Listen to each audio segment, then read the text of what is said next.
তো অভদ্রভাবে কথাটা বলতে পারতাম, কিন্তু আমি করবো না, কারণ আমি সেভাবে মানুষ হইনি। আমি প্লিজ বলছি, তার মানে এই নয় যে আমি তোমার কাছে দয়া ভিক্ষা চাইছি। তুমি মাথাটা ঠান্ডা করো এবং ঠান্ডা মাথায় ভাবো তুমি কার সাথে কি নিয়ে কথা বলছো। প্লিজ মীরা, মাথাটা ঠান্ডা করো।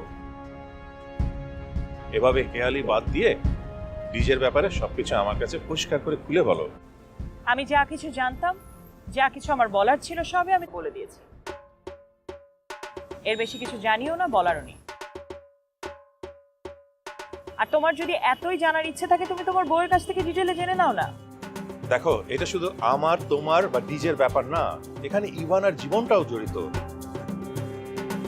তাই আমি তোমার কাছে বারবার অনুরোধ করছি, কি হয়েছে, সে কি করেছে, আমাকে ক্লিয়ারলি খুলে বলো। বারবার অনুরোধ তো তোমাকে করতে হবে না দুদুল, বললাম তো তোমার বউয়ের কাছে আমি সবকিছু বলে দিয়েছি। সেও নিশ্চয়ই এতক্ষণে তোমাকে সবকিছু জানিয়ে দিয়েছে।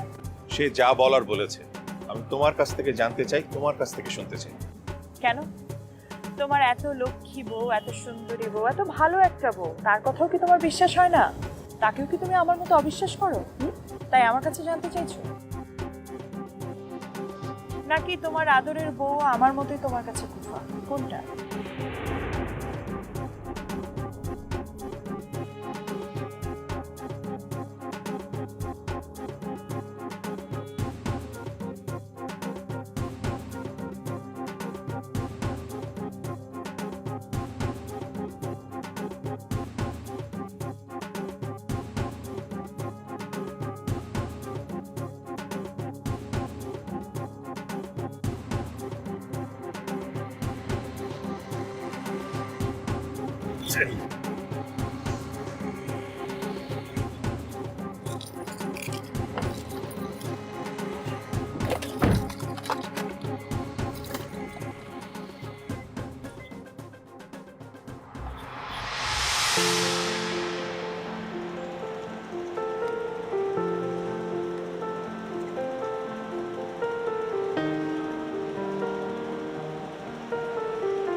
আচ্ছা,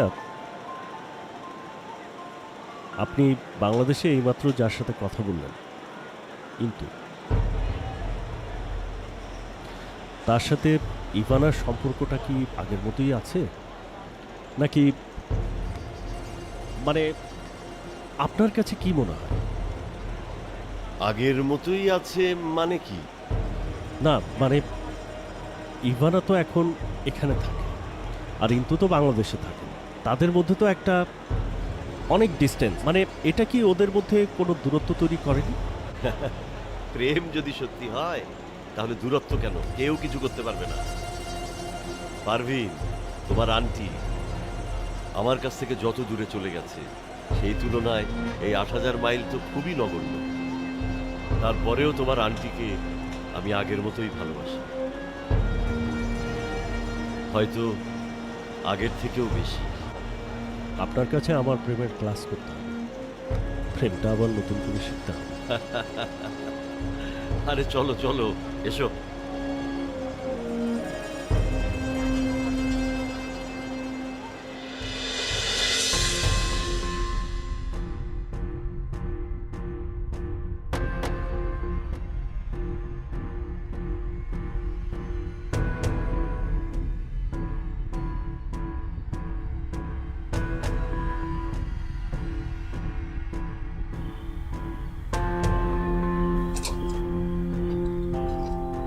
কি ব্যাপার? তুমি এখানে রাত্রেবেলা দাঁড়িয়ে হাঁটাহাঁটি করছো কেন? ডিজে তো বাসায় নেই, ওর একটু অপেক্ষা করছি। তো ডিজে বাসায় এলে তো বাসায় বসে কথা বলতে পারবে, ঠান্ডার ভিতরে দাঁড়িয়ে আছো কেন? ভেতরে এসো। ঘরে ঢোকার আগে ওর সাথে আমার বাইরে কিছু জরুরি কথা আছে। তুমি বুঝতে পারছো না, তোমাকে বোঝানোর মানসিক পরিস্থিতি আমার এখন নাই। তুমি